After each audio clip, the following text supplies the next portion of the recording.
I'm gonna mute your mics if that's okay. Oh my goodness.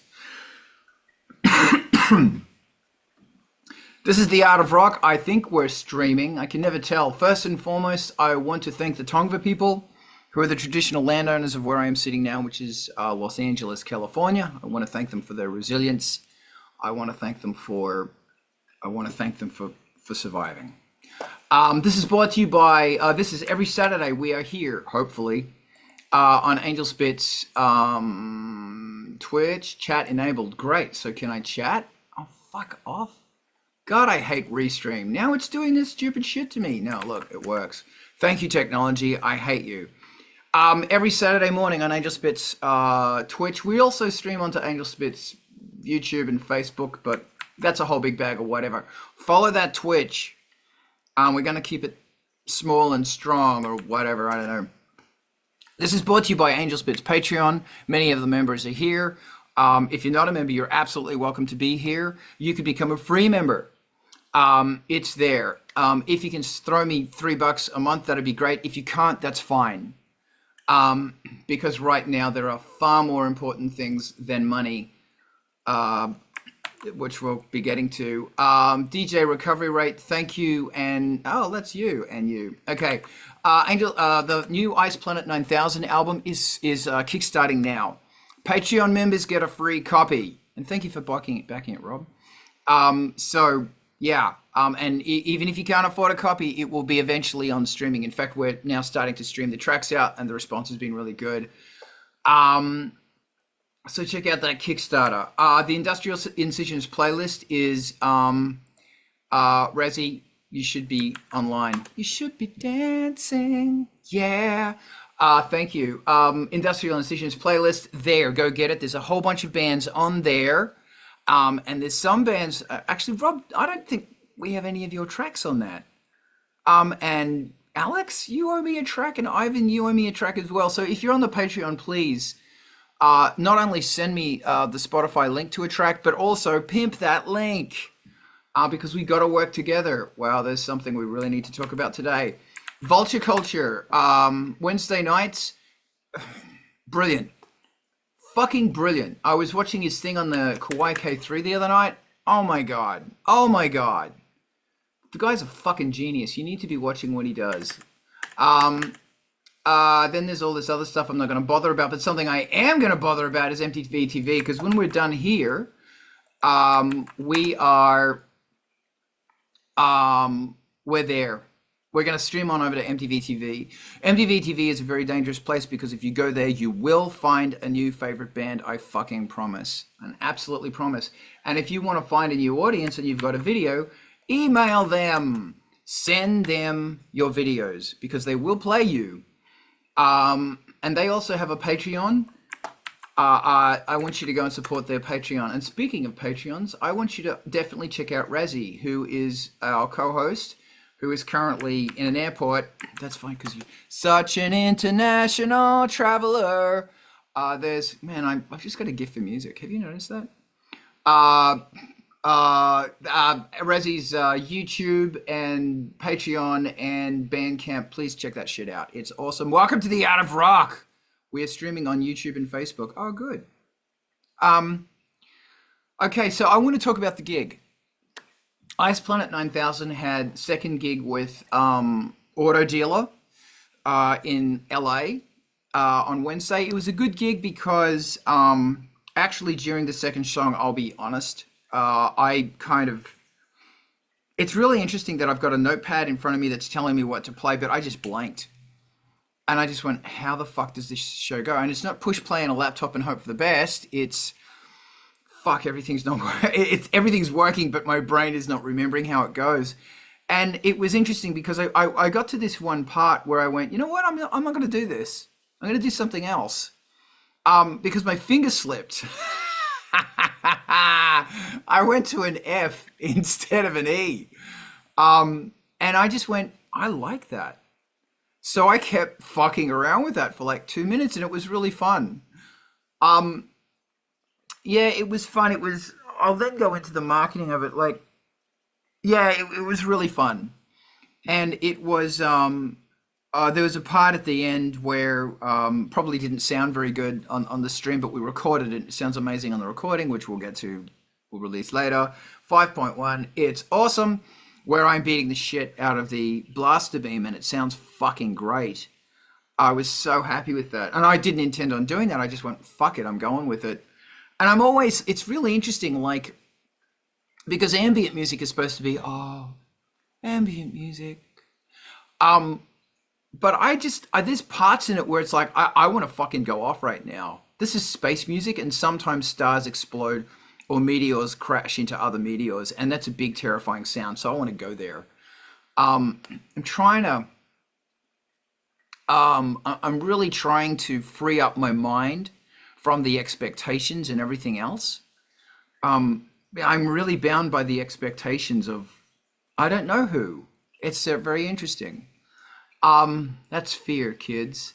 Anyway, so yeah, it was similar setup to last time, and I spent a lot of time rehearsing, and I spent a lot of time promoting it. Of the massive amount of promotion that I did myself, 3 people turned up. 3 people who heard that promotion.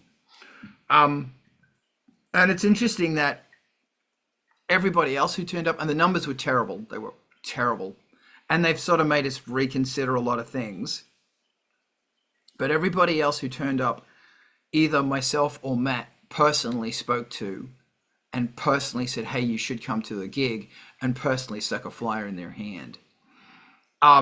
Which is really interesting because, you know, my thoughts are we need to also be doing dedicated live streams again. I want to set up a meeting, a meetup group for Dark Ambient music in Los Angeles that encompasses the Somewhere Cold West bubble that all bands in that area can take advantage of. And even if somebody is touring through or doing a stream, we can mention it there to start building a hub and a community, because there really isn't one. Funny thing I've noticed, so good to see you, Diana. Oh, Jen, welcome. And thank you for coming, Jen. I'm glad you're there. Something I've noticed, and it doesn't really matter. We did something with audience participation in the last track. And it was a vocal sample. All the 6 tracks that I've played at both gigs, 3 at the first, 3 at the second, are all off the album that's being kickstarted now, because it's designed to be played live. And it was really wonderful doing that.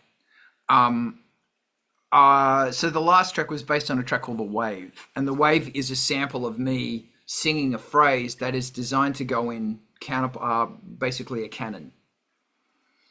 So it can overlap and fall over each other, and it's making all these things. So what I did is I put a QR code on the screen. I told people to download it on their phones, turn up their phones, sit it on their lap and play it. And if you were there for the Angelspit Nosferatu tour, we did stuff like that as well.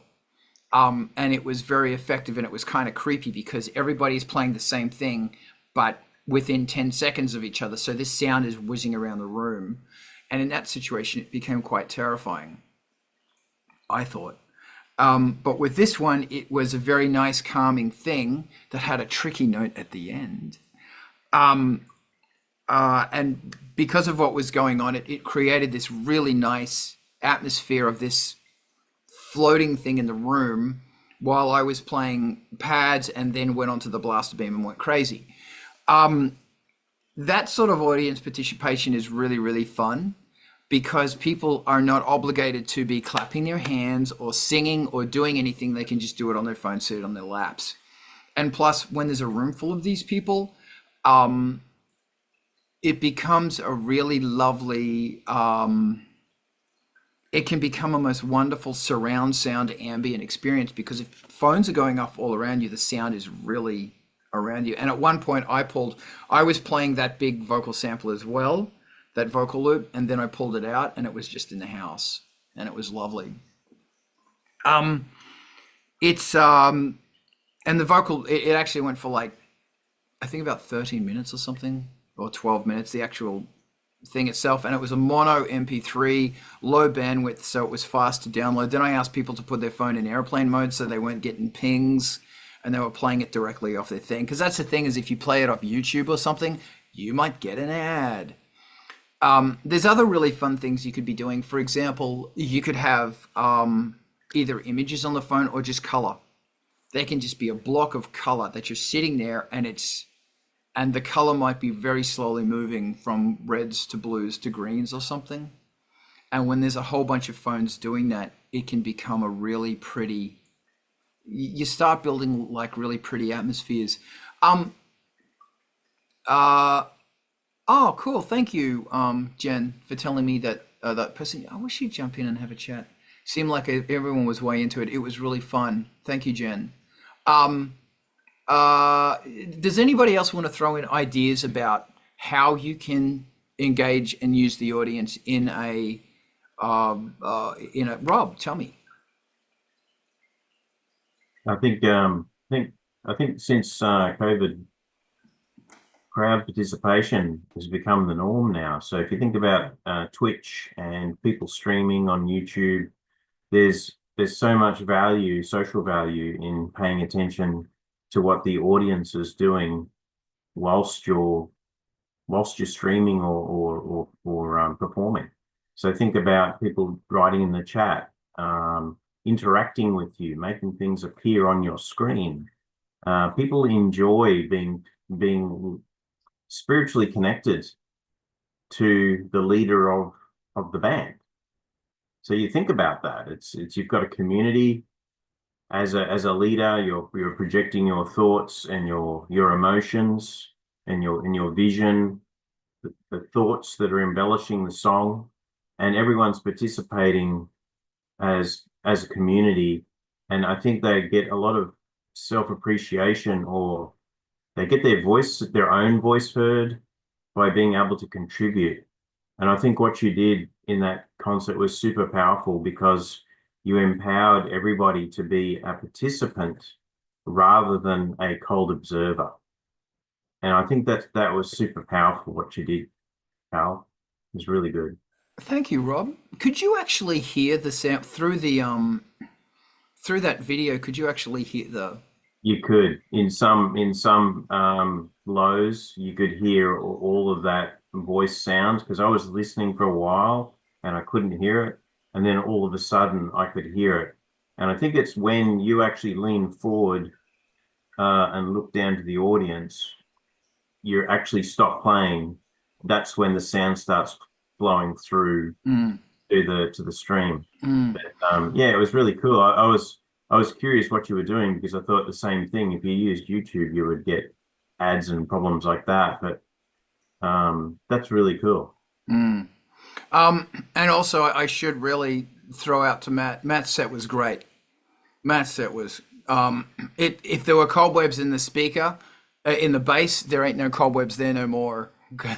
It was really wonderful. Yeah, thank you very much. Ivan, talk to me.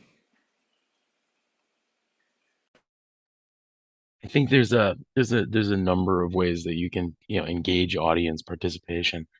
We saw Green Jelly last year, and before the show started, the front man was like, "Hey, we need like 3 or 4 people to wear masks," and 3 or 4 people got volunteered, and he's like, "Oh, by the way, we need another like 10 more," and 10 more people put on masks, and like the big green jelly mask going on, and it causes the crowd to act even crazier, and it worked. It worked. It was wonderful. Liked every minute of it. Um, the I have a recording device. It records directly to MP3, and then it can play back through effects on its own, all in one, encased in one device, and it crazies up the recordings. Does things like inverts parts of them, or plays them back slow, or plays them back fast. You know, syncs to the beat and whatnot. Um, you can use that to ask the members of the audience questions before the show starts. What do you desire? Why are you here? You know, what's going on? A variety of questions will work. And then You can start and stop the recorder, so every question and answer it becomes a discrete part of the recording. So it's not just one long stream. Instead, it's like a bunch of little ones, and when it plays, it's going to randomly go through that selection and just play them back. So we have a song that takes advantage of that, and it ends up being a little bit random and kind of cool. Very cool. Sounds good.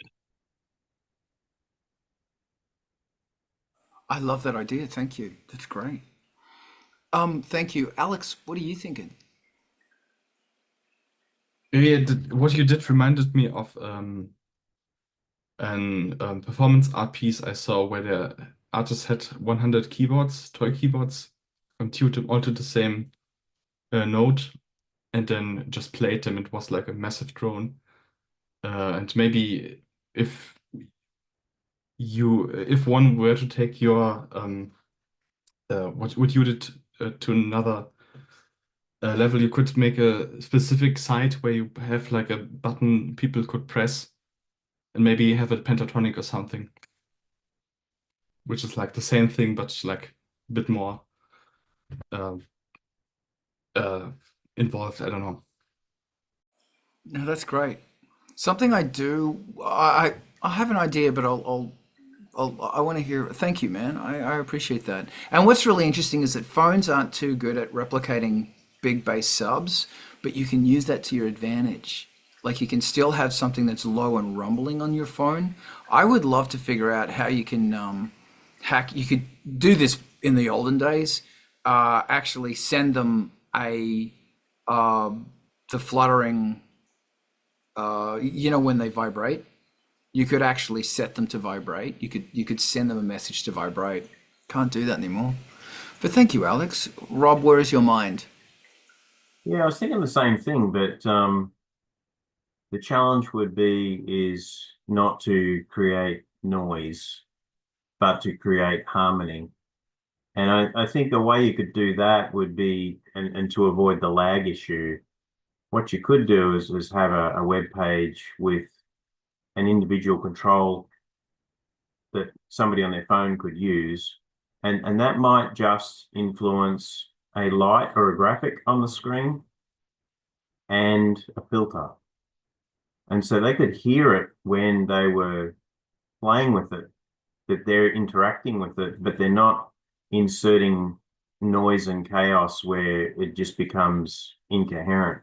Because I was thinking about feedback, because I recorded my kids calling each other with their mobile phones and talking into the phones in close proximity and creating wacky feedback loops. And I thought you could do that through a Zoom stream or something like that, where everyone in the audience creates this kerfuffle of voices, and then they start doing feedback in and out. And if you've got a master control, you could pull that down, you could inject your own music into that, and then wind it back again when it gets too hysteric. And that way also you're including the people as a voice or voices in the musical sense, as well as the sonic sense. And you can also control it so it's still musical. It's not just chaos.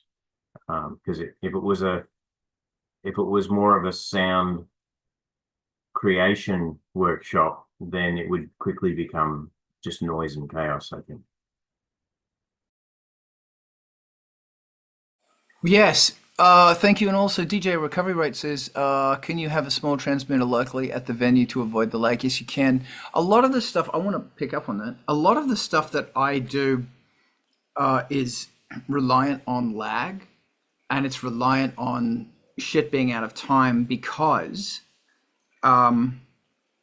it's really difficult to try and get stuff in time. Even if people are all receiving from the same FM receiver using modern devices, everybody is not synchronized. And two people can be in the same room and it can be up by half a second. So yeah, these are all really excellent ideas. It's nice to while we were, excuse me, setting up the gig, Matt took me downstairs into the garage, and there's this huge kind of storage area that's full of gear and all sorts of fun things. And he was saying how during COVID they did a show in the basement, and it's a medical facility, so it had to be A-OK, pristine. Everybody stayed in their car while they did these shows, where all and everybody was mic'd up, and so everybody was separated, but they were broadcasting it into the cars using FM. And because it was a local FM in a garage, it was perfect. Like, it was great reception. And Matt said how afterwards people were shining their lights and beeping their horns. And the thing about a garage is it's got a great reverb. And it's like, man, if they were shining their lights and beeping their horns, how do you turn the lights off in the garage so that you can really utilize that? Because that sort of thing, like for a, you know, nothing beats the reverb of an underground garage. It's the best. And, you know, I just said, how do we do this? How do we do a show in this garage? I want that. But anyway, I digress. Rob, what are you thinking? It's funny. I was just thinking the other day about the old drive-in theaters, you know, and you'd come in and park and they'd put your window down and put the old speaker on the side of the car window, and people sitting in the back might pull out some folding chairs or something because they don't get good view of the screen. And I thought, that whole culture is gone. It's all on your phone now, pretty much. So if you're going to go on a road trip, the kids are watching a movie on their phones or their tablet or something, and it's like, how do we get back to that community aesthetic of people coming together and still making it modern? And you know, I think of Burning Man and things where you will attract a lot of people and you will be able to get a lot of audience participation within constraints. Like, there's not a lot of power, and you know, it's difficult. There's a lot of dust. It kind of makes it difficult. But I love the idea of the car lot, because you've been able to bring people into a comfortable place where they are comfortable and secure. They feel safe, and they're able to participate, and they're able to engage with the full experience. I think that's really cool. And the other cool thing about it is, okay, so we can be broadcasting into their car with full FM stereo, but we can also be setting speakers up around the car park. And come on, we're going to pull 10, 20 people to these things. So that means that not only and because it's not COVID anymore, they can have their windows down. And if sound from all the car is overlapping, that could be an advantage. And if I'm doing something and then I send something to that speaker over there, there's all of this wonderful possibility of like what can be happening. And yeah, and you don't have to worry about lights because it's like, but you know, then again, you can put up some really wicked projections and shit like that, or there's just so many things you could be doing like that. It's funny how it's interesting how something as, you know, traumatic and as COVID yielded artists to, it forced people to, you know, to do something different, to create differently, to present it differently. Rob, what are you thinking? I took my wife to the Sphere in Las Vegas to see U2 a while back, and the pre-show was a lot of retro 70s and 80s music. My dog breaking in. And it was in the mosh pit floor, there was a Volkswagen combi van with the back off, and there was a DJ on the top of the combi van with his full rack, all these turntables, and the vehicle was slowly driving through the crowd in random patterns, and he was getting everybody going and working to the crowd up in the upper floors, the upper decks. And I thought that kind of concept is really cool, because you could have like the silent disco at a beach and drive around on a beach and have everyone tuning in on FM. You could there's so many different locations you could do that. And it could be just a flyer or something where you go to a car lot and say, you know, tune into this frequency or what have you, and we can get that whole community rocking. Isn't it amazing that you could actually set up a show somewhere in a car park anyway, and you can have a sign there saying, by the way, people are performing live on this. That's fascinating. Isn't that Yeah, great? what do they call them? Is it like the pop-up concerts or something like that? You used to see them on YouTube. I mean, they're all pre-prepared with lots of artists singing and playing musics and stuff like that. But in this case, it would be a participation of an audience or a crowd or a demographic that really want to be involved and would have this surprise, impromptu 45-minute concert and go home smiling and go, you would not believe what happened to me today. I mean, that would be so cool. Love it. Thank you. Does anybody else have ideas about this madness? Cool ideas. Alex, jump in. It's not entirely on topic, but related. I recently went to a gig of a local band that I like. They are formed from the remnants from another band that I liked, and I knew they were a good live band. And I specifically went there, even though all my friends here didn't have time, so I went alone. And I felt like at the end I should maybe talk to them and build connections, but I just wasn't able to because I felt too self-conscious and don't know how to talk, and wasn't really in the headspace. And my question is, how do you build connections to other bands in your area? What's the etiquette? Oh Like my that. God. This is a great question. I'd like to ask that question as well.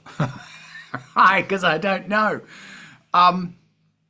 So I'm trying to start a dark ambient collective or an ambient collective or an electronic music thing that is for bands that can't just turn up to a bar and play because they're too weird, basically.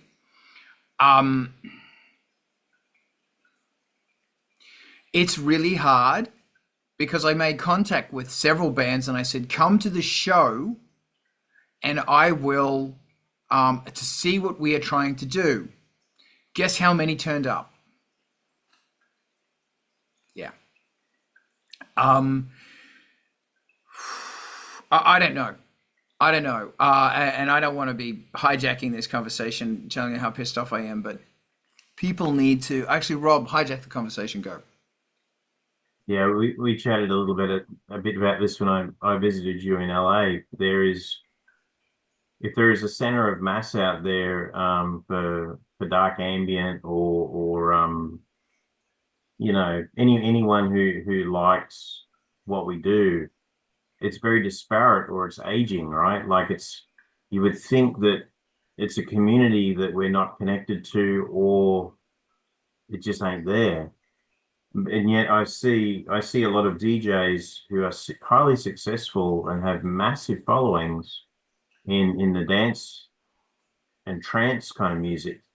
A couple of my friends in Florida and up in Seattle area, every weekend they have, you know, 10-hour fests at a club somewhere, and it's just thousands of people are going to these events. And you think about Coachella and places like that kind of draw these crowds in. And I think we're missing that ilk, but I know that it's there. Why do I know it's there? Because I went into Walgreens the other day and there were kids that were like 18, 19 years old. And you couldn't have known that they weren't directly from the 80s doing Angelspit stuff. You know, it was just incredible. And it's like, I didn't get a chance to stop them and ask them, where are you going? Why are you dressed up like that? I didn't get a chance to, because I passed going through the shop in a rush. Thought the goths are out there still, and the movement is still growing with younger and younger generations. And I've heard that, you know, I've seen it myself.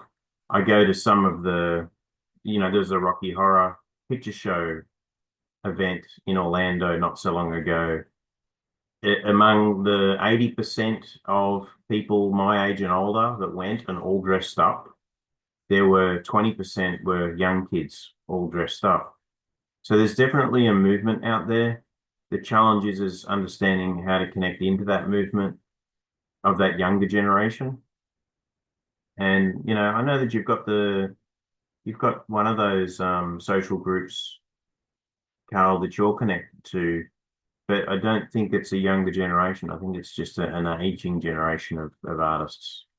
The trick is to maybe just go and do some primary research, go and ask people and talk to people and find out what percentage of the community is interested in industrial and dark ambient.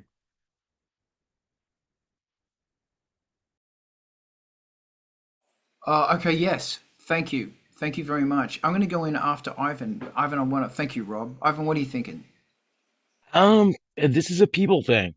I like, and it's musicians, which actually should make things easier. We have something in common, already. Uh, so just talk to people. And not like don't just talk to people, but like, especially musicians. I tell them what it is that you liked about what they just did, because like, gonna get their attention that way, or the strategy. But also, like, you know look for the good things, and you'll find them, and they're there, and then just point them out. People like that, and they respond, and it helps keep the situation a little bit more positive. And then also, like, way back when I was working at Crane Electronics, my boss at the time, uh two things. One, always like use like the person's first name. that that's good. And then also, and this is like, he was kind of genius on this, uh no two good facts about a person. And when you introduce that person, which you're going to do to other people, use those two good facts about somebody. Like, blah blah blah, he's a great keyboardist, you know or blah blah blah, he's a great drummer, or blah blah blah, he's a great, fill in the blank. um that helps keeps that situation positive, by default, because people are hearing that they're liked for something. And that helps open things up, which is good. And then also, like, when you go out, try to make an effort to meet somebody different, somebody you've never met before. Like, sounds hard, but it gets easier as you go along. uh, and it's kind of fun.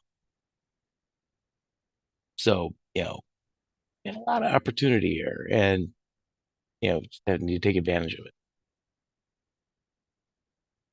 Excellent advice. Thank you. Uh, I want to circle back on that, but Rob, I want to hear from you first. One of the things that interests me is the ability to build a community without directly building the community.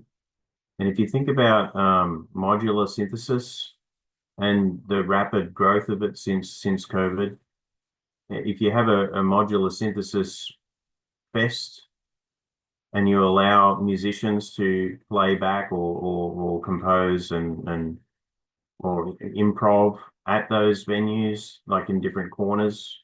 I've seen a few fests where they've done that, creating an audience, because people are flocking to the technology first, but then a lot of people are coming along because they also enjoy the music too, right? So maybe those are target opportunities for identifying in niches of interest for industrial and dark ambient. Because I think that the cool thing is that if you're getting people together, what that means is that you're able to sample the population a little easier, to Ivan's point. So when you do your primary research of talking and asking questions, You know, you could think if you had a modular synthesis event, you could do a poll.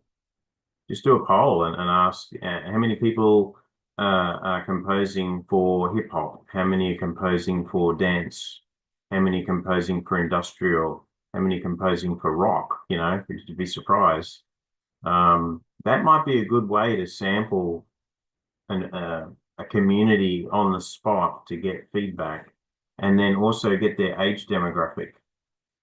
Because the danger is that I think if you target the more mature listeners who have more disposable income to spend on merch and concerts, that's not necessarily sustainable. You want younger generations coming in and being able to afford merch and concerts as well. So I don't know, Ivan, did you think that is maybe an approach to get Yeah, that no, I mean, information right? we got a modular synth meetup here in Milwaukee tomorrow, and there will be 15 or 20, there may be even 30 people there at some point. You know, usually what they do is they have a specialist in something, like showing off a thing. I think tomorrow it's video, you know, so modular video stuff, which is cool. And it gives people something to talk about. Like they're going to it with a pre-built cloud of topical choices to address, and you know, then you're a little less lost, which is good. So there is a growing interest at Unreal Fest every year, which I attend, and that's the computer game engine festival. And that growing interest in generative music and game music and composition with MIDI, with DMX controllers, with built-in synthesis tools, that seems to be snowballing now, especially with Unreal 5 onwards. And they're going to be in Orlando this year. So what I might do is poll all of the attendees of the music sessions and ask them what are their demographics, what game types are they doing? Are they focusing on horror or action, or are they just composers generating music? And then find out what sort of music they're into, because that would give us an ability to build a mailing list for events in regions or online. I think that would be helpful. Carl. Thank you, Rob, and thank you for holding on as I dealt with Frank. So, firstly, Alex, I want to get back to your question in a minute. Ice Planet 9000's demographics are 18, no one below 18 years old, but that could be because of Spotify's. I'm looking at Spotify because it's got the best fucking demographic cut up, by the way. No one below 18, 0. 18 to 24, 10%, 25 to 34, 31%, 35 to 44 is 35%, 45 to 54 is 18%, 55 to 65 is 4%, all male, and 65% plus is 2%. 18 to 24 is an even split of male, female, and other. 25 to 34 is about 50% male. The older you get, the more male it is. 35 to 44 is maybe 60, 75% male. And 45 to 54 is 80% male, maybe even 85% male. Hold on, Maz, I got a lot here. I'm now going to tell you what Angelspit's demographics are. This is interesting. This is really interesting. So just bear with me. Demographics, so much fun. People think this shit's boring, but I find it really interesting. Oh, wow. Hi, Angelspit. So below 18 is 4%. 33% are 18 to 24-year-olds. So that's a new market for Angelspit, because those people weren't around when Angelspit started, like literally. 25 to 34 is 35%. Wow. Angelspit's biggest demographic is 18 to 34. That's nearly 70% of the market is in that. Then 35 to 44 is 17%. At least these are people listening, not buying. And it's almost a fair split of male female. And there's maybe a 10% other. 35 to 4%, 44 is 17%. 45 to 54 is 8%. Now, those two numbers are really important, 35 to 44, and basically, I'll say 35 to 54, that's 25%. They were around from the beginning, which is really interesting, which means the entry point for a lot of these younger people I know is Black Dog Bite. That's the album where they got into Angelspit. 55 to 64 is 2%, 65% is 1%. So, Alex, Tidal had, I think it still does have a back end area where you can make connections with other artists for collaborations. You have to claim your Tidal profile, and to do that you have to release a track. There's another thing here called Bands in Town. Oh, Bandmix. Bandmix is an American thing. I think it's in Germany, I'm not sure, but basically you say where you are and what you're looking for. It's kind of like a matchup for, there's also Sonar. Is it called Sonar or something? That there is some like musicians matchup site that makes collaborations. Where is it? I joined it and I went, fuck this shit 10 minutes into it because I just went, oh, I hate this crap. But other people might get something out of it. I don't know where it is. Anyway, bandmix.com. And then there is meetup groups. My advice with this is be very specific as to what you want. Know what you want. And if you want to work with someone, like there's someone you really want to work with, listen to their latest album and say, hey man, I really like your latest album. Hey, your old stuff's great, but your new album's the best thing to date. And actually say what song you like and what you like about them. It's called buttering people up. And it works. Because everybody is an artist, they're going to come up to you and say, oh man, I loved your album. And it was like, that was 20 years ago. Thanks. Door shut. So be aware of what they're doing. Okay. Maybe it is just the culture of Los Angeles.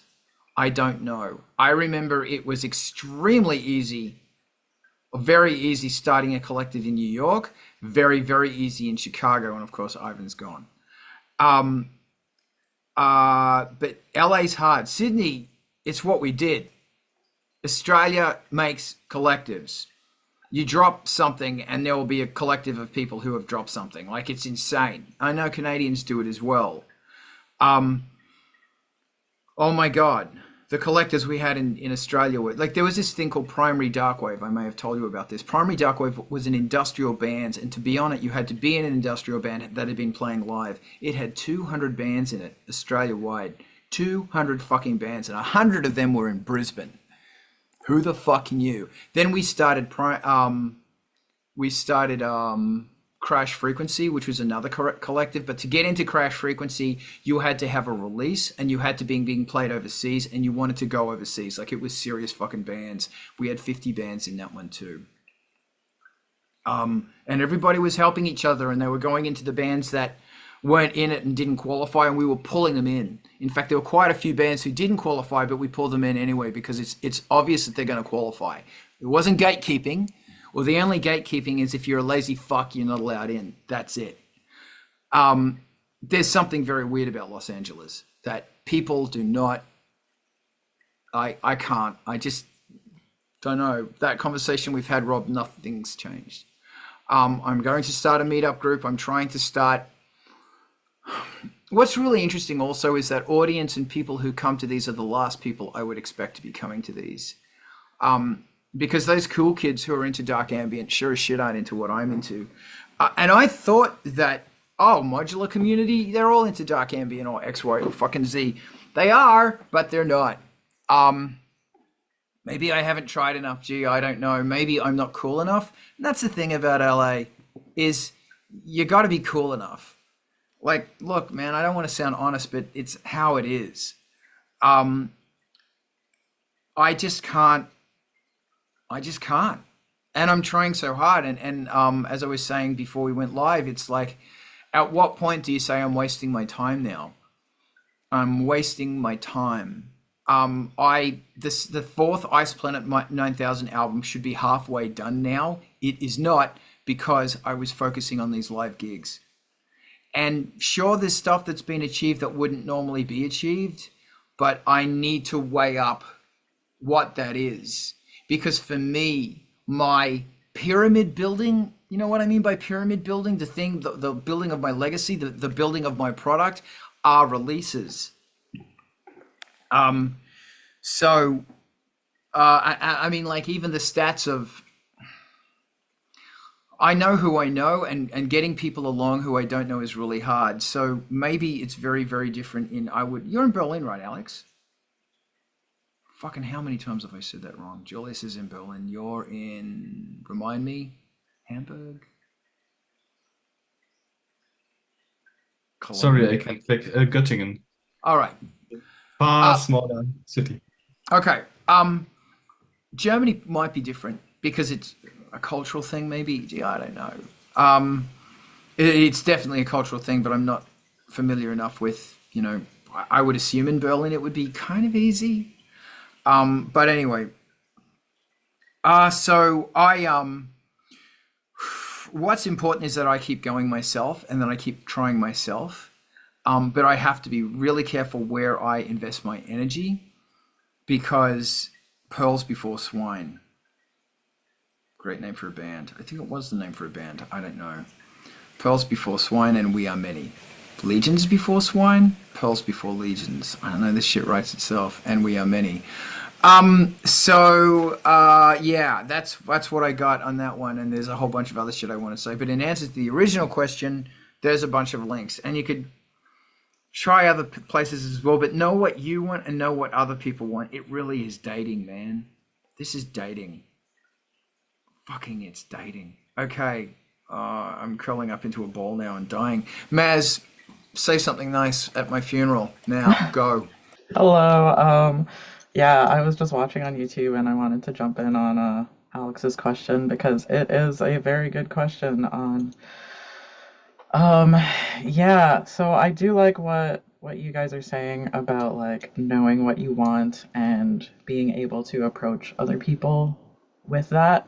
However, I feel like in my experience, like I've been doing drag for a few years now. I feel like I'm at a point now where I'm very much a part of the drag community here, and I'm like seen as part of the community and trusted with that. And in my experience, it actually is from just like being there for stuff, going to shows, and like without any intention of wanting to be part of the show, just like, hey, I have a Friday night, I want to go hang out with people.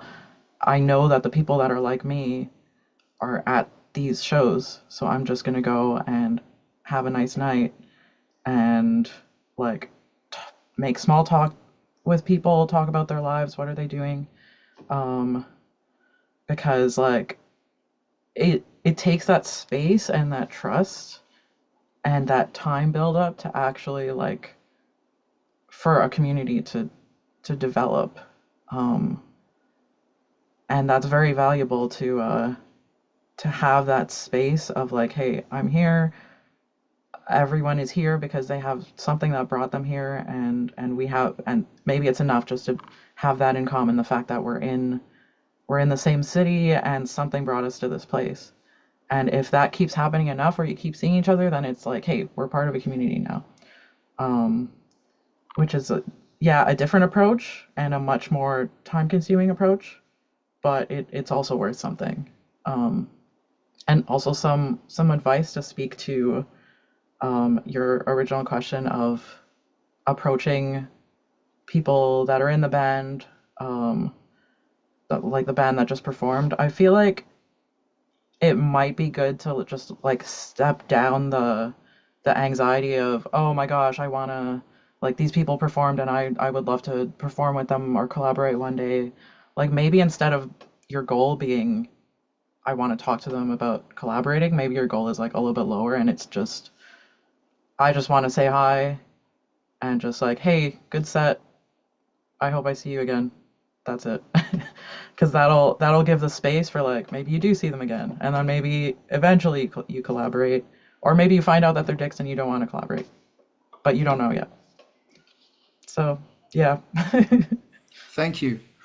Something I really appreciate is that it's important to focus on yourself, because really, like when a band wants to get signed or any of that shit, they have to come to them. They have to come to the band, not you go to them. And by them, anyone coming to you, you have to be doing stuff and you have to be shining. Otherwise, you're just some other dude, or dudette, or whatever. That is, yeah. I don't know if that helps. Ivan, tell me something that's going to help.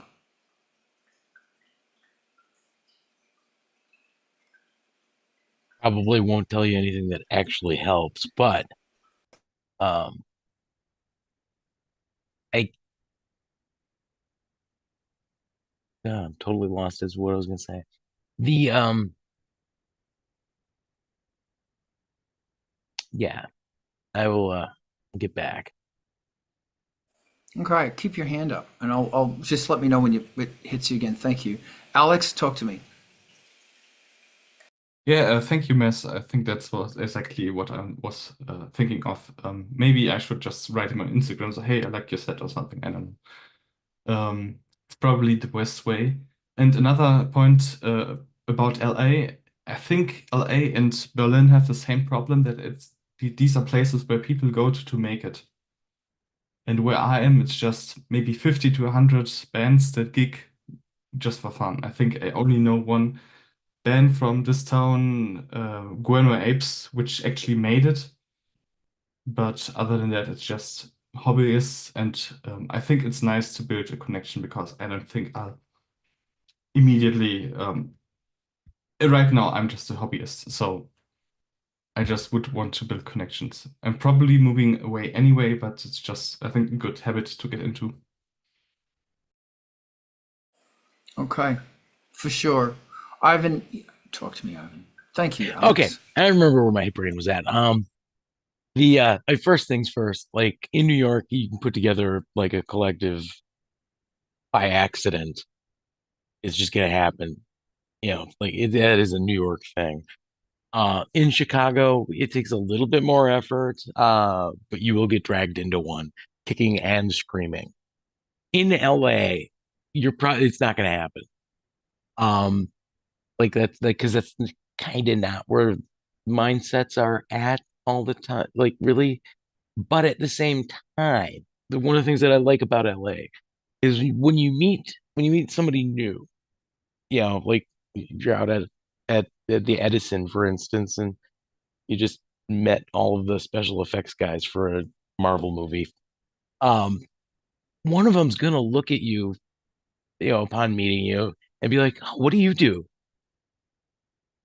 And and then they're gonna start taking notes, and they're gonna have questions about what do you do. I like so there is a it's kind of an enthusiastic openness that is kind of uniquely LA's version of that. But they don't really like creating a collective is not not exactly, that neighborhood speed. And I don't know if it's actually it's just a character of what's going on, not really a problem. I mean, like in Seattle, just not going to happen. Like nothing's going to happen. Everybody's going to be isolated in some little mountain burb or something. Like it's just going to suck. But like LA is going to have had its own kind of approach to that, which is I view as been mostly pretty good. I like LA though, so I'm a weirdo. I really do. In Chicago, you will get yanked into a collective kicking and screaming. They will drag you in. And that's what I love about Chicago. You know, I need to. You know, you are absolutely right. I'm trying to learn the culture of the city so that I may become. I can speak its language, and that's what I find really difficult. Is that even people who aren't from the city and they don't, they immediately start speaking the language of it. And like I need a collective, or a group. I can't do this alone. I need help with promotion. I don't have the money. I don't have the contacts. It really comes down to how many people do you know in your city who are going to come to a live gig, for example. If this is like an online thing, it wouldn't be a problem. I wouldn't give a fuck because I can take care of all that shit. But I can't because it's on the ground. And it really is the people who you know. And I don't know anyone. Like literally. And it's just so fucking infuriatingly hard. And, you know, normally it's like, hey man, good gig. Do you want to hang out? Do you want to do something together? Not here. No one gives a fuck. Or I don't know what it is. I don't know. I shouldn't speculate. It's wrong of me to speculate. But the answer is I need to just keep making my goddamn music. Yeah, well, keep doing that, and also like you can't beat going out to an event and just like running into new people and just saying hi. Because like I went to the Miss Smith's show like 2 years ago at over in East Hollywood. And by the end of that show, we knew, 20 people in the area, like right there. And, like we're hanging out and it was fun. It was really fun. We had a great time at that event. And when we go to Edward, no, wait, actually, when we go to any of the balls down there, like we end up having a very good time, mostly because we're meeting new people and hanging out and having fun. This could be a me problem because I'm exceptionally bad at humans. I'm overwhelmingly terrible at interfacing with Homo sapiens sapien. Awful at it. I will go to an event and I will walk home alone. I will not have met a person. I would have tried to interact with someone or something, and I come out looking like this weird freak. And I don't know how to do it. I put on lots of makeup to cover my reptilian skin, but I think they just go, he's extraterrestrial, keep away from him or something. I don't fucking know. So I just go therefore, with I always go with the rubber mask. A well, little yeah, less uncanny valley. and therefore I look for other extraterrestrials who I could get along with. I don't know. This is turning into cult therapy. Thank you all very much. Ivan, was there anything else you wanted to add? Because I did appreciate what you say. No, I think that's pretty much it. Next time I'm down in LA, we'll go out and hang out. Okay, cool. Let's go get a coffee. I love that. Let's do it. Thank you. Because I do love our coffees. Rob, what are your thoughts? Little bit of a tangent, but the community engagement that Mez and Ivan have talked about is key, right? So it's having a common interest and a community that revolves around that central interest. And it doesn't really matter what that interest is. It could be pottery, it could be painting, it could be drag, it could be modular synthesis. It doesn't matter. But the ability to have a community that revolves around that common opinion is the key. And it can't be fabricated. I'll give you an example of a fabricated one. There is a MIDI synthesis meetup club in Orlando, but it's focused on one studio and him presenting and trying to convince people to use his studio. So it's like, you know what, this is not really what we're looking for. We want to enjoy ourselves and have fun, right? We want to play and create together and all be warm and fuzzy because we know that we're safe together because we've got a common opinion or a common view about something. And I'm going to turn this around. I'm going to turn the topic upside down. Not talk about the clique and the community, but talk about the topics generate those communities. What are the topics generate those cliques? And how can your art leverage those topics and automatically build a community of interest because so many people want to talk about it? So I'm not suggesting making music that is extremely controversial, but why not? I'm not talking about music that pokes people in the eye because there's shit going down, but why not? Because if people have a common opinion, they want to rally together, art has always been the instrument to make that happen. That's why art was suppressed in the past, because it was so influential about getting communities to rally together. So I only want to turn around the topic a little bit because I think that there are topics out there today. Maybe there's not topics, maybe there's too many topics right now because of the geopolitical climate. We're getting lost in what to talk about as musical topics. We're getting lost in what the messages are that we want to share as artists because there's so much shit going on. How do we make a bright light that kind of cuts through that chaos, that storm, and allows people to kind of come together and feel safe, feel secure? That's tricky because, you know, if you think, I've seen the opposite work really well. Think about Pink Floyd, right? And the division within their band of opinions. And think about how successful they were with pointing out the problems in war and human suffering. That brought people together as a community. Beatles did it.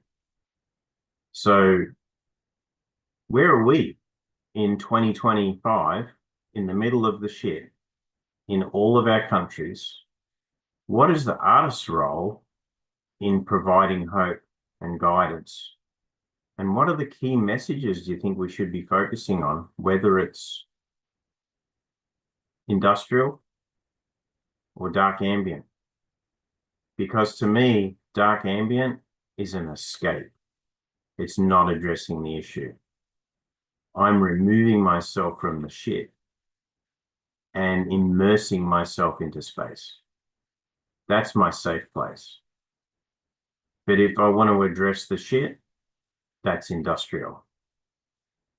So thoughts on the topics on how to rally people together but not vindicate yourself and get yourself shot down.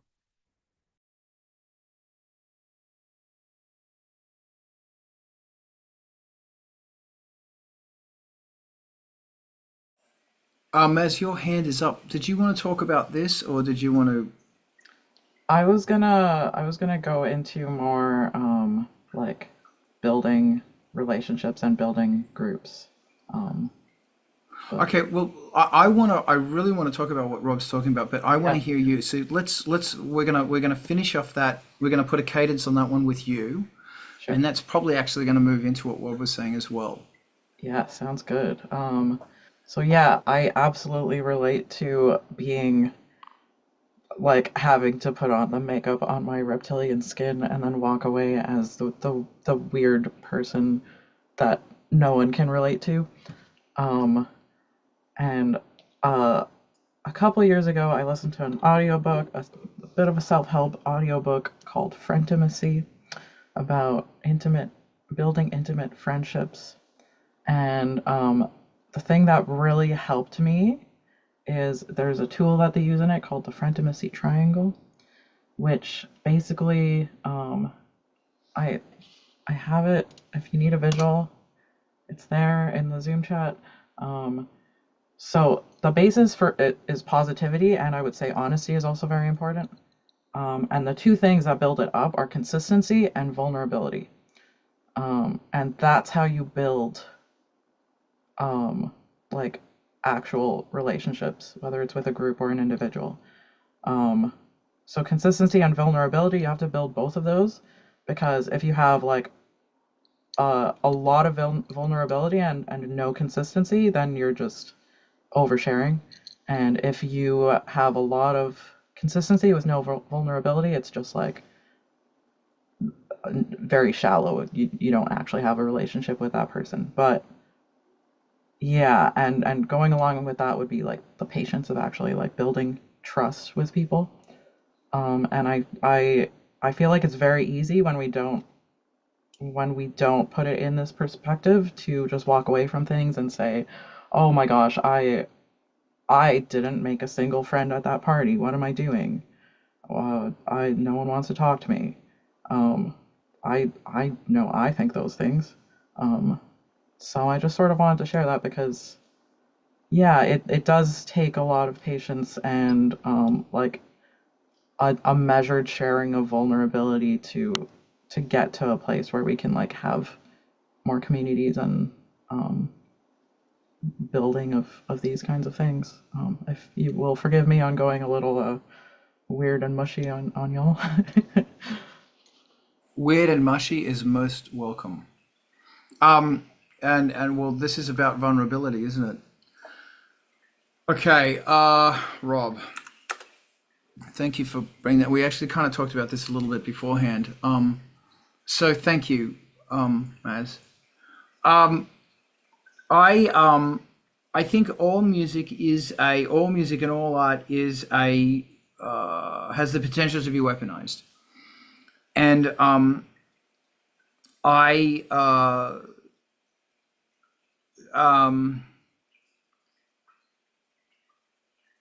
do you want to keep ranting on this one, Rob? I'm sort of really Yeah.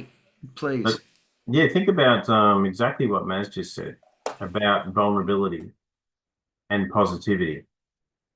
So if you get 12 people in a room and ask them about a religious or a political or a cultural issue, nobody's going to want to open up because they're scared of being shot down.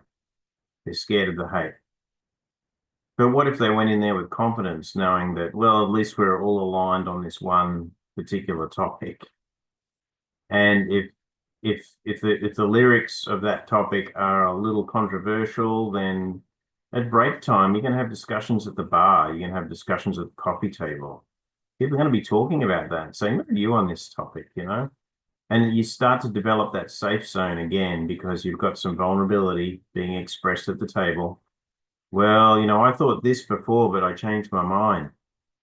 Yeah, okay, well, I've always thought that way, but I think you're missing the point. Like you can get into areas of argument and opinion, which can be very dangerous to social interaction and making friends when you touch on those topics. But right now, in the current geopolitical climate, there is actually too much to talk about. There's so much going on politically in every country, whether there's a war or not, that we're saturated with issues, and that's not helping the human condition at all. So you think about the purpose of art, of drawing people together, having similar interests and like minds, and then giving them a safe place to express that. And how does music help people express? It's actually through the lyrics, because people sing this song to get them through the dark times because of the lyrics. They find themselves connected with the song. So as artists, what are the topics and what are the lyrics that we should be looking at today? Because today is a mess. And how long is this mess going to last for? How do we build hope? I guess that was the point. Okay. Yes, thank you. Firstly, I think that the human brain is this fascinating place that you can throw something to it and it will interpret or misinterpret things. Wow, do you hear that sound?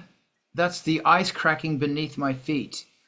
I've got to be so careful of what I say now.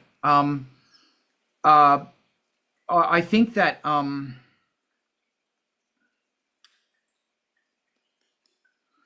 I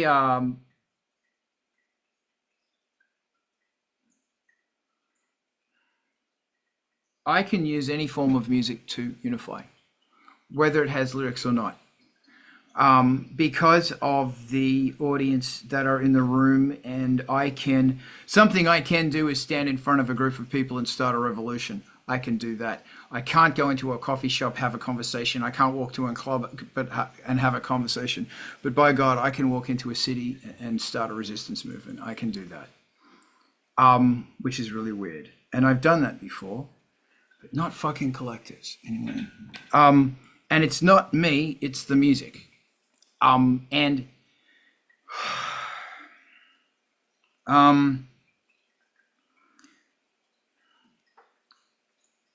as far as weaponizing art goes, it's very important. Right now, I'm just going to go on a tangent.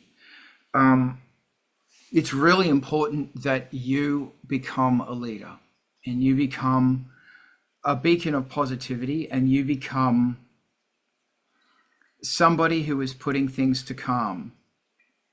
Because in calm comes an understanding and an ability to move forward.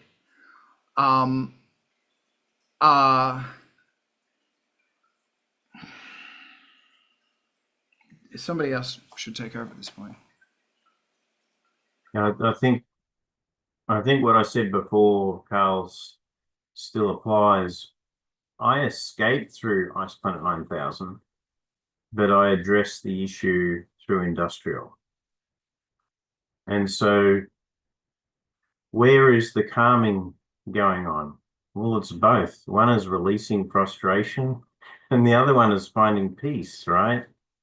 And I had friends back in Australia who participated in protests in Brisbane and in Melbourne. And what music were they playing? Rage Against the Machine. They were expressing themselves. They were frustrated with what was happening in the government. And that's how they banded together and expressed it as one. And they could coordinate their messaging together so it was effective in the media. Art drives that process. So I think understand the importance of having leadership in the art world. And as amateur artists and home workshop musicians, we're very limited in what we can do from a network point of view. But folks like yourself, Carl, who have a much larger musical network, definitely have a lot more influence, like you were referring to. Even if you don't get out there and socialize physically, you've got that logical network already at your fingertips. So my question would be, how do we address the problems with the right tools? What messages should we be sending? Because there is so much turmoil. It's very difficult to calm millions of people down when there are 50 different problems, not just one problem. Mr. Gardner got his hand up. I'll let him go, Carl. Thank you, Rob. Brett, what are you thinking? So, can you hear me okay? Can you hear me at all? Yep, gotcha. Okay, cool. One of the things that I was kind of thinking here that this conversation reminded me of is in a lot of Eastern religions, and I'm actually thinking like the Indian religions mostly, they've got these gods that are dual purpose. I think Shiva is the one I'm trying to think of, but she's the creator and the destroyer. And I think as artists, with music being that weapon, it's kind of the same vehicle no matter which way you cut it. So if it's cathartic to me to make bad guys, then it's probably cathartic to someone else to hear about supervillains. If it's cathartic to us to dream and imagine it, really in-depth chords, Carl's great at that, and I'm sure he has a much better word for it than I do. then it's going to probably be cathartic for somebody else as well. And so I don't see so much division between the art in terms of it being healing or in terms of it being inspiring. Of course, there's songs that seem to resonate with people, and I'm not dismissing that either. But I think they're all the same sword. It's like right wing, left wing, same bird. Just I don't know. Maybe that helps. Those are my 2 cents. Thank you very much. I'm going to put in, I really appreciate that. Here's my thoughts. Somebody can put on a fantastic wig, put on their favorite purse and a beautiful dress, walk on stage and sing about 80s horror movies. And it can be the most powerful thing to bring an audience together and to bring unification in the understanding that they are in fact together. And that they are at that moment unified, even if it is over 80s music or whatever it is. I think the most important thing in the world is that you create your art right now. And if you are called to comment socially, then you should comment socially. If you find it difficult commenting socially, then don't comment socially. Be true to yourself. These are the rules of art, and it always has been and always will be. You be true to yourself. Don't force anything. Don't force anything. Because whatever your cerebral cortex is doing, and it's coming out as music or art or whatever, that's what you've got to do. And no matter what the presentation or anything else is, no matter what the lyrical content, you've got to do that thing. Because this is about you. This is about you making sense of the environment that you are in. It's always been about this.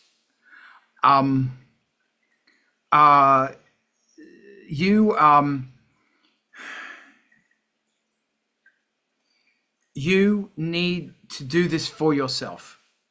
And then maybe other people might get inspiration, but that's not your problem. You have to do it for yourself. Note to self. I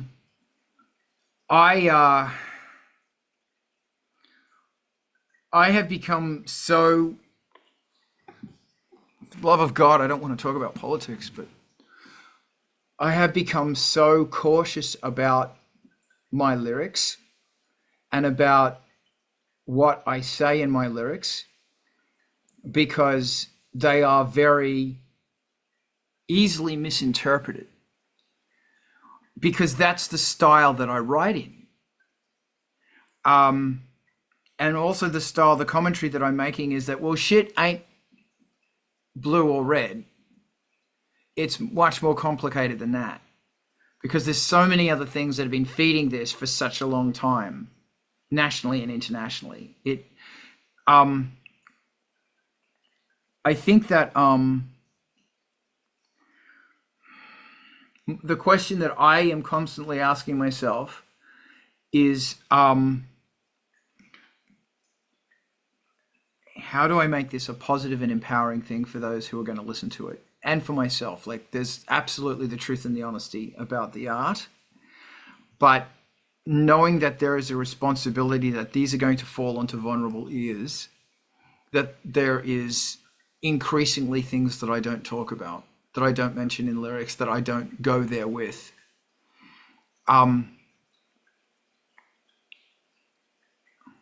Yeah. I think it's very important that,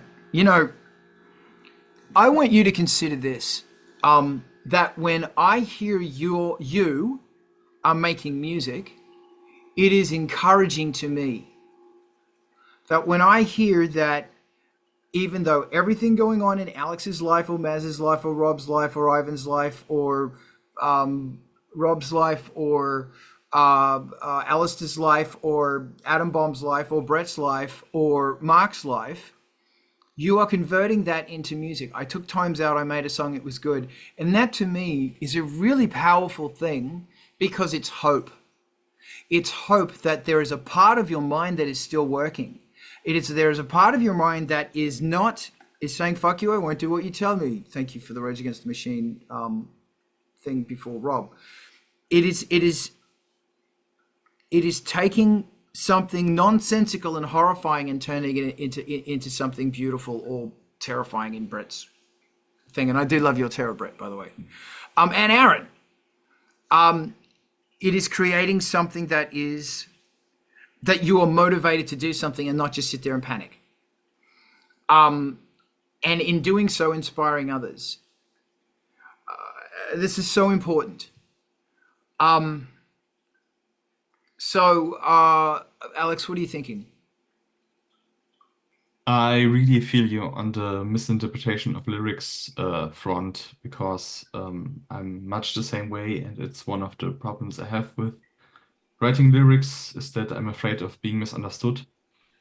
One thing I say to myself is that even the way Charles mentioned misinterpreted Helter Skelter, I think it would still be a worse world if that song wouldn't have been written and recorded. Yeah, like when I did the Ignorance Cartel, there's a guy sitting on the cover. It's me sitting with a dunce cap, and so the guy's name was Thomas Dunce. He was a Scottish philosopher. I did all this research on Dunce and who he was, and it was actually a really interesting philosophy. But he got laughed at by the church to the point that his name, it was Thomas Dunce, became a word of mockery and a work of because his words, everything he stood for, got twisted, and they wore caps like that. And then a friend of mine said, you want to be careful because people might think that's Ku Klux Klan. And it's like, that is very sure that's relevant. And it's ironic that it was called the Ignorance Cartel. That it was like, wow, man, I'm doing something here, and I'm researching it. I'm really looking into it and weighing it up and seeing what it's worth. And still, somebody with a university degree wants to come at me like with the voice of paranoia, not the devil's advocate. Big difference. Voice of paranoia going, people might think that's a fucking Ku Klux Klan hat. And it's like, wow. When people listen to my lyrics and I get people of a very different political persuasion just coming back to me saying, man, I really agreed with you. And I listen to how they interpret it, and it's like, you are so wrong. That is firstly, the lyrics aren't it's interpreting a cloud as oh, that's a dog. No, it's a cloud because it's water floating in the sky, and either it's going to grow your fruit or it's going to flood your fucking house. Then somebody else interprets them with whatever baggage they have. No, you're wrong. It's fucking not about that. So yeah, everything is going to be misinterpreted, but you just got to do it. It's not about them. It's about you. And that's the thing about, look, Ice Planet 9000, the chords I use are specifically they are designed to hack your mind. I am using major chords stacked on top of major chords with major sixths. The key centers I use are specifically there in movies when it's a moment of wonder, when it's a moment of hope. That's the chords they're using. That's what Ice Planet 9000 is using. I am musically trying to hack your brain, bring you inspiration, and bring you hope. That's what it's about.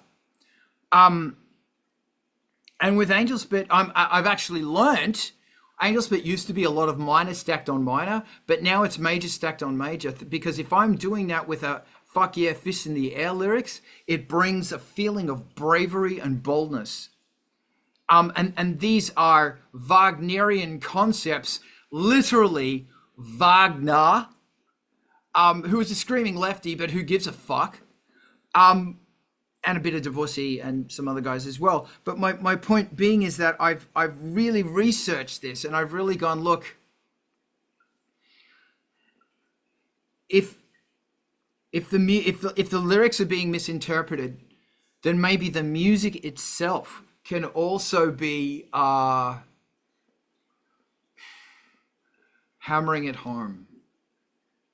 And my entire career And thank you, Rob. It has been hope, inspiration, and community, which Rob so kindly put into the thing. That's been my drive. It's why we do these meetings. And by the way, kids, I want my back scratched, and that's not by joining my Patreon. That's by you making music. That is by me knowing that that human nature that exists in its purest and most wonderful form in art and music keeps going. Because if you don't, you know what you're going to get in the mail. Rob, what would you like to say about this? I get a pip in the mail or a pip in the box. Yeah, so what you're saying, Carl, is art should be centrally your own purposes first, and it's your release, your passion, your creation that is the priority. It's the expression. The self-expression is the important part. So the leadership there is helping people be able to express themselves, either by going and creating their own music or chiming along with your music. And I think that's a really powerful answer to what my question was. And that is, you know, how are we supposed to act as artists in times of turmoil, providing that beacon or that light to inspire, to instill hope, to create peace. I think that's really important.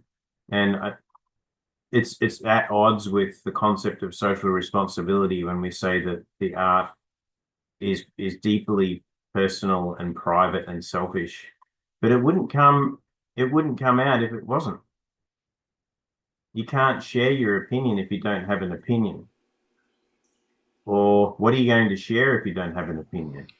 You've got to be passionate.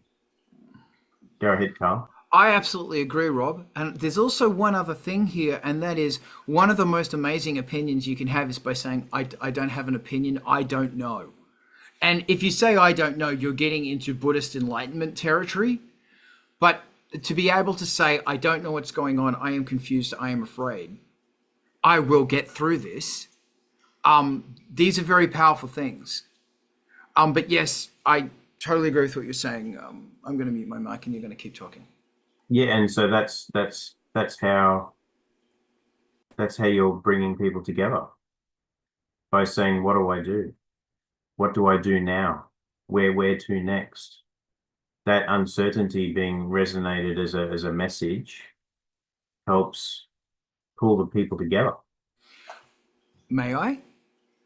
Yes, I absolutely agree. And the thing about art is that it is engaging a problem-solving circuit in your brain that not many things besides hallucinogens can actually hack into. And understanding this, understanding the magic, and when I say magic, I mean magic as in Ivan magic. This is magic of the human spirit, is in the creation of art. And the tenacity required to finish a piece of art, although all those voices in your head are saying it's shit, it's a waste of time, why are you doing this, it sucks, everything you do, it sucks, it's always shit, but you must keep going. That tenacity, you apply that to your life, you have forward momentum like no other motherfucker on earth. This is about you, and this is about you becoming the best kung fu motherfucker you can be. And music, art is one of the greatest martial arts there is. So use the tenacity required to make your art, to forge through your life. Know that your feet are planted on the ground and you are moving in a direction. And if you're true to yourself and true to your community nature, I yield it back to you, Rob, because I did interrupt. No, you're spot on. And I think sharing the art makes it public, and therefore it's going to connect people. And that is a martial art. I get it. Yeah. And like if you have a stream or if you're doing a gig, you have an opportunity to speak to the audience. And remember, kids, when you're on stage, people respect you. They will listen. It's baked into human nature. That's something that Enki programmed us with. I had to throw in the Anunnaki thing. You're welcome. Thank you.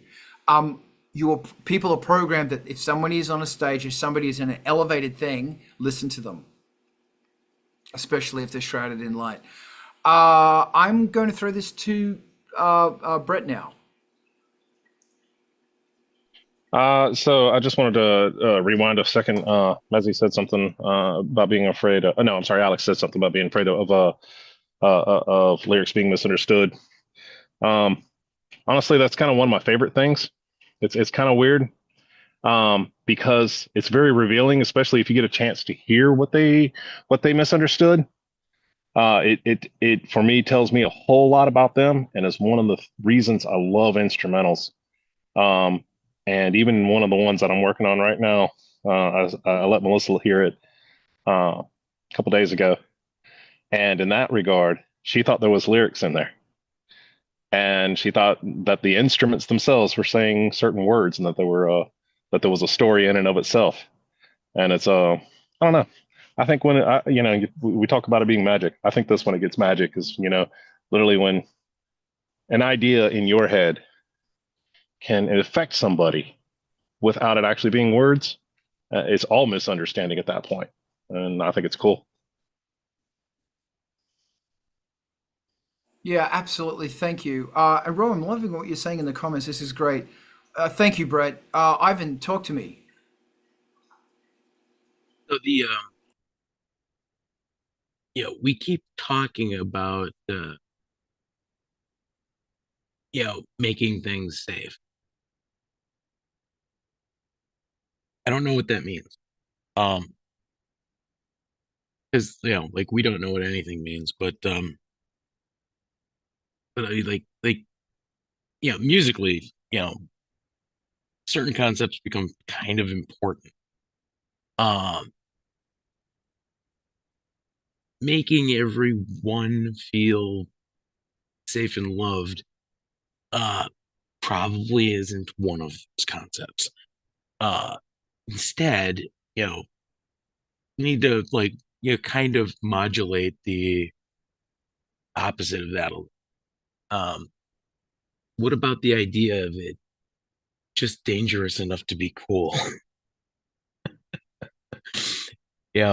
like that's, you don't get to be just dangerous enough to be cool and be safe at the same time, be safe guaranteed at the same time, because you can't.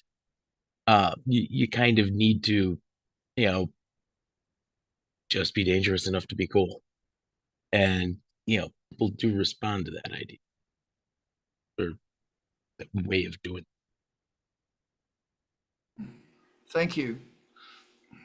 There's a lot I want to talk about here, and I'm really grateful you brought it up. Thank you. But first, here's Rob. But taking risks and doing things that are unexpected can be cool, but they also get people out of, I'm not going to say their comfort zone, it's going to get people out of their introvert zone and more of an extrovert. So if I'm swinging my long hair around at a metal concert, everyone's going to be swinging their head around with their long hair at a metal concert because that is what they want to do. You're breaking the ice by starting it, and everyone's going to be comfortable because they're enjoying what they love. If you start, if you get naked and flail you on the stage, people are going to be shocked. They're going to talk about it. It's going to be reckless. You might get handcuffed in the evening.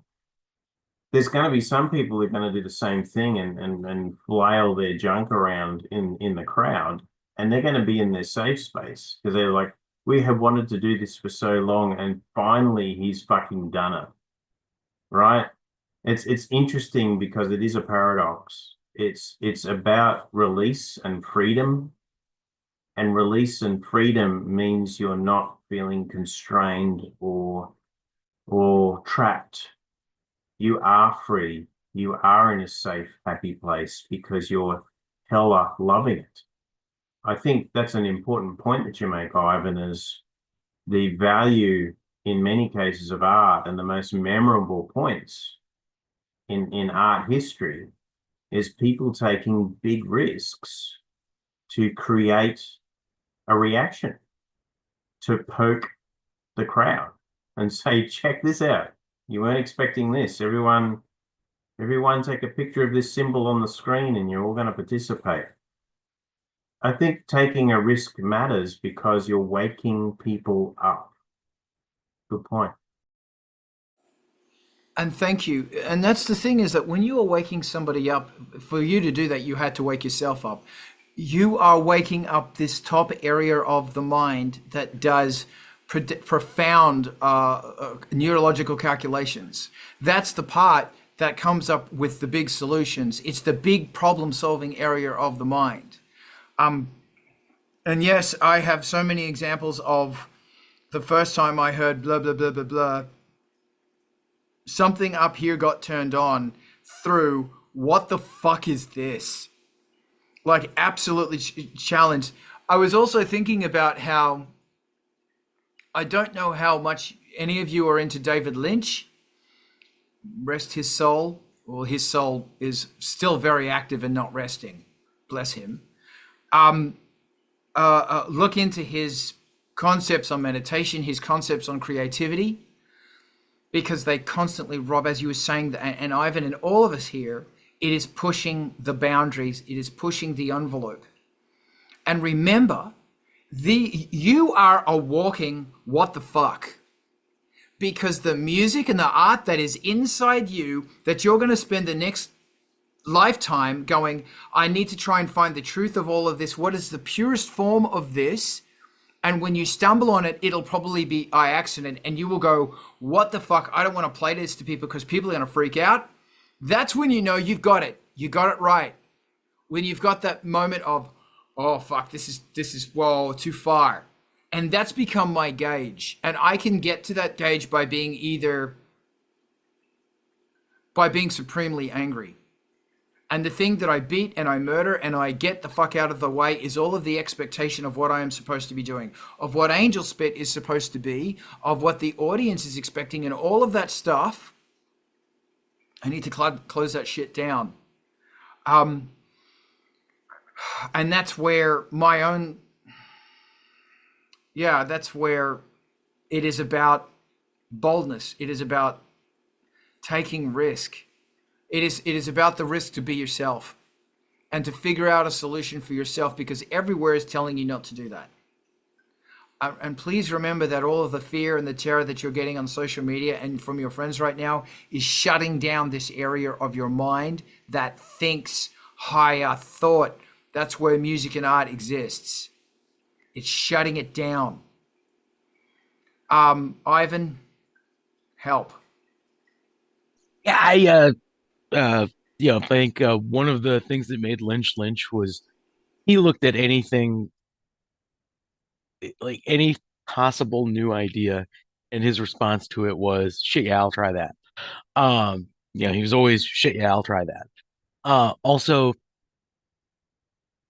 Rob, I think you were specifically talking about the 1990 Mind is a Terrible Thing to Taste tour, because I was at the Eagles Club downtown for that one, in the upstairs room, the big ballroom, and they had a cage up in front of the audience, and Al Jorgensen was climbing that, and also just about nobody on stage was wearing clothes after a while.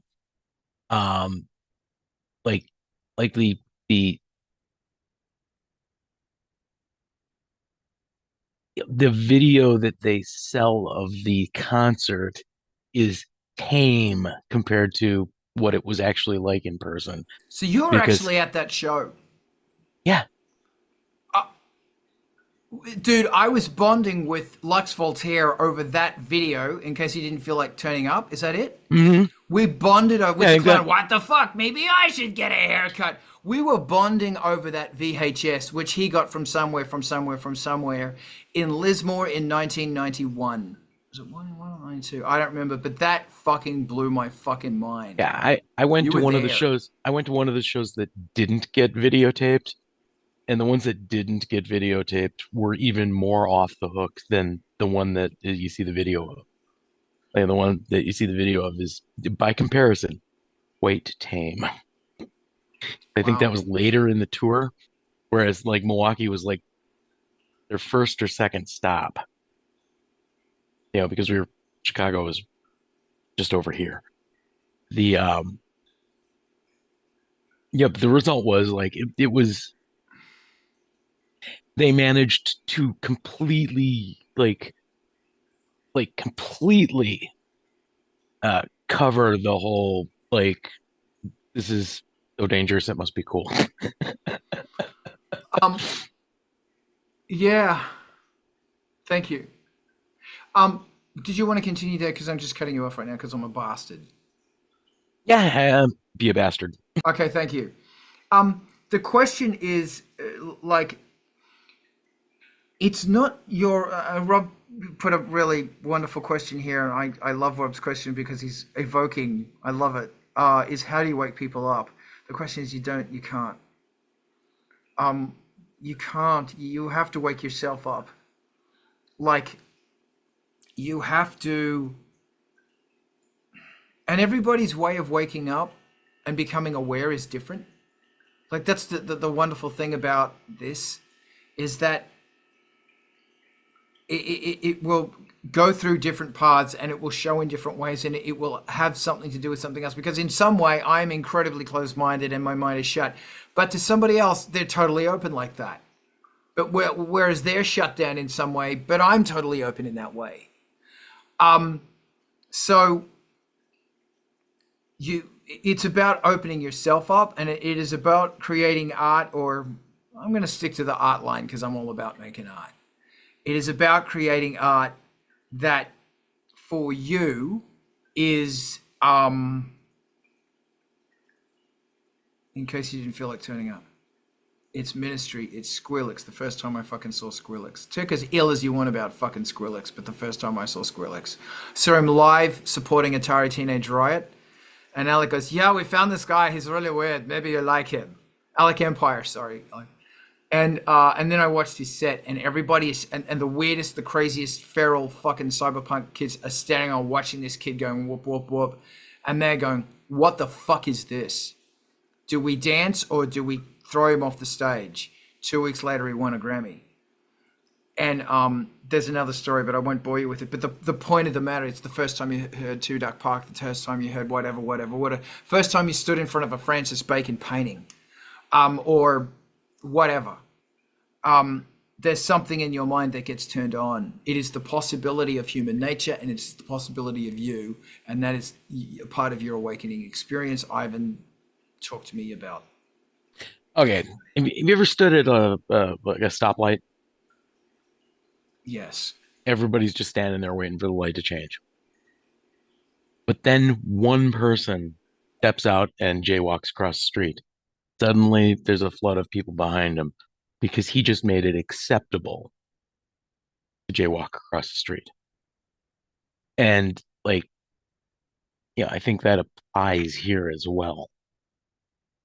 We need to, and by jaywalk this time, what we mean is,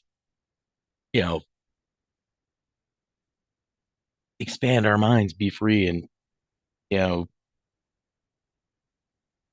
do those things. Be a little, be so dangerous that you're now cool, or just dangerous enough that you're now cool. The and that like you can't intentionally tell people to do it, but what you can do is make it acceptable to be that.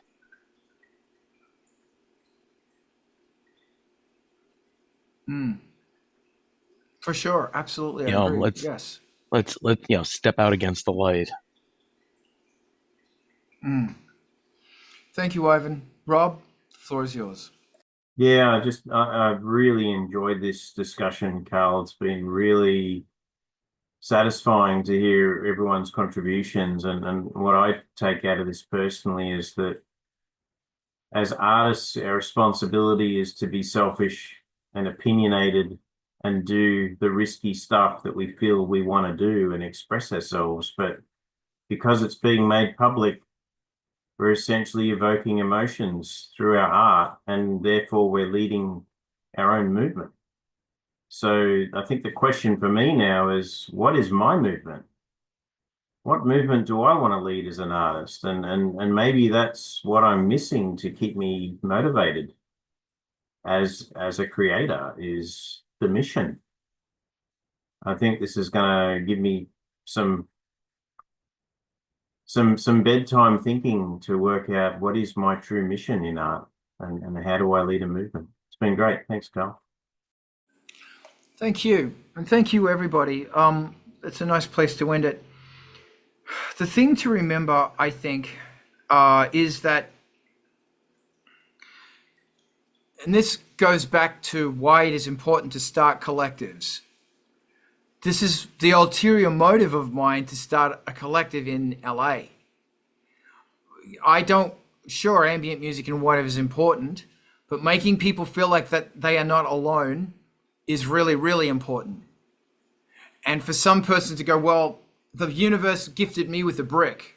And then the next person said, the universe gifted me with some mortar. And the next guy to go, well, the universe gifted me with this concrete slab. Well, God damn it, if you put that shit together and you keep working, you're going to get a house. And that's the wonderful thing here, is that through meeting people and talking to people, we build our gifts together and we create a giant fighting robot called Voltron. But if we do it wrong, we end up building a cube that no one questions and everybody just did their thing. Thank you for the sci-fi references there. That was the cube reference, that no one knew why it was there, but it was killing people and nobody knew who controlled it, because we the people made the cube because we lost our fucking way. Board cube might even be more appropriate. Yeah. Cube's bad. Anyway, yeah. So, make your art. Make your art.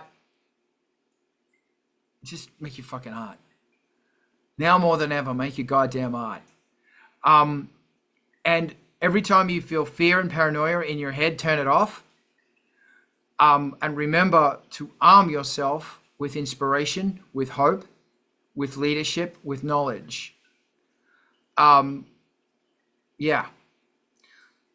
anybody else wants to throw in, do it. Otherwise, we're going to close this thing out.